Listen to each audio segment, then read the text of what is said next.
Sanibona bafethu, uvane lo. So Orlando Pirates izolo ade dlala against Cape Town City. Sibonile ke sonke igame iOrlando Pirates iwinile lapho, iwine ngo-2-1 kumagoli aqhamuke kuGoodman Musele, elinye laqhamuka kulomfana Ehofaso Mabasa. Yabo, Orlando Pirates ke yawuthola u3 points kuleyo game.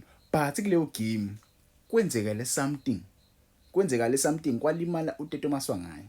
Ukulimala kwaTeto Maswanganyi abanye bangasho ukuthi kuyishintshile igame because sibonile ephuma uTeto Maswanganyi kwafaka uNkote, wakhishwa futhi naboShandu kwafaka oNdlondlo. Yabo, ukuphuma kwakhe uTeto Maswanganyi abanye bangasho ukuthi kuyishintshile igame, but ke asikho lapho.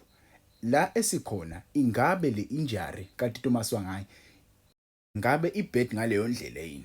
Ingabe le injury kaTeto Maswanganyi ibed ngaleyo ndlela yini? Because mesikhumbula kahle ngaphambilini salimalelo ubani uNda sasitshe uzoshesha abuye, nako ke kuthiwa uNda uyozabuye yabo kulonyaka lo walimala last year kwathiwa uzobuya kulonyaka lo.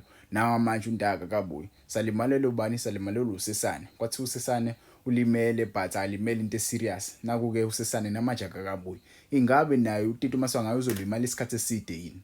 Yabo, because mase ubheke kule squad esinaso uTeto Maswanganyi, yes, sometimes ubuye angadlali kahle but is one of the best players esinabo. Yabo, umdlali owenze Orlando Pirates idlale kangcono. Mengeke uTeto Maswanganyi uyabona Orlando Pirates ayidlala ibhola lemnani, even though swathola ama wins but aswin ngalendlela esingagculiseka ngakhona. Ubuye afane futhi njengoDlamini, but ke abadlali laba basebhenjini, ngizokhulumela abadlali abasebhenjini, abadlali abanjengoNdlondlo, abadlali abanjengoKarem Kimfuidi. Yabo, oKarem Kimfuidi nje ilona thuba ke leli. Ilona thuba leli. Ngibani bona uNdlondlo unikeziwe ithuba bafethu. Kunalabantu abathi uJose Rivero akabanikeza abadlali ithuba. uJose Rivero uyabanikeza abadlali ithuba. Yibona abadlali abalisebenzisa ithuba kahle.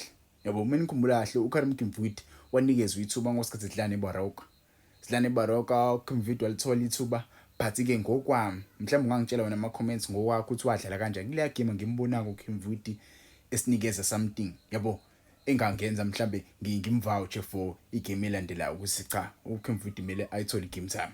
But uNdlondlo kuleya game iBaroka nale game esisuka kuyona, uNdlondlo mina ungidlalele kahle and I can vouch for uNdlondlo ukuthi aqale kule game esuyidlala neMarumo Gallants. Yabo, so kulabadlali esinabo abadlala le position le kaTeto Maswanganyi, imuphi umdlali ongafika kuleya position ahlale nje kuleya position adlale kahle? Yes, I know ukhona uDlamini, yes uyadlala uDlamini, but akusiyena lo mdlali ongamqalisa igame because uDlamini meqala igame yabo nje unokubandabanda mayiqala, but ungcono mezongena ezoyishintsha igame because uDlamini lo mdlali lo okwazi ukudlala, but mase kumele amake uDlamini ulazy mekumele amake. Yabo, ungamfanisa noAlende umdlali lo udlalela iSundowns.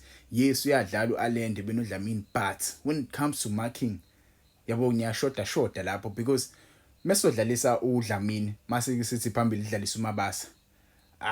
Siqalisa uDlamini noMabasa. Yes, uMabasa uyakwara amagoli. Yes, uDlamini uyakwazi ukucreatela uMabasa phambili, but labo badlali labo bawu2 abamaki.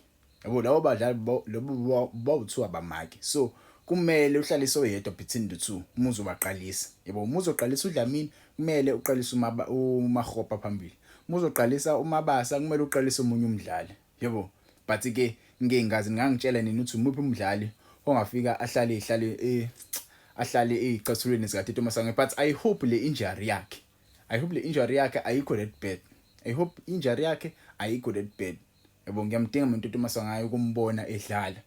Abadlali bethu nje kumele babuye bonke manje, ozakhelele ipasi, oZakes bazobuya soon, oNda bazobuya soon because maningi ama competitions esinawo, league, yabo, Champions League, mase kuba iyo Nedbank, sebadinga labadlali labo bazosisiza. Yabo, uTeto Maswanganyi, I hope la ukhona phezulu uzokwazi ukulula ama fast khona uzobuya sakudinga. Yabo, but ke ungangitshela ama comments imuphi wena umdlali ofisa ukumbona edlala le position yaTeto Maswanganyi njengoba uTeto Maswanganyi esalimele okwamanje. Imuphi umdlali osebhenjini ongajwayele ukuyithola igame time ongafisa ukumbona edlala? Is it Karem Kimfuidi or uNdlondlo or lo mfana lo uTshobeni? Baningi nje abadlali ongababala kule position kaTeto Maswanganyi. Ungangitshela ama comments uVane Sports lo, ungakhohlwa ukulike. Ngiyatholakala futhi naka YouTube ngoVane Sports. Yabo, ngiyabonga abafana ngisupportane ngiyayona.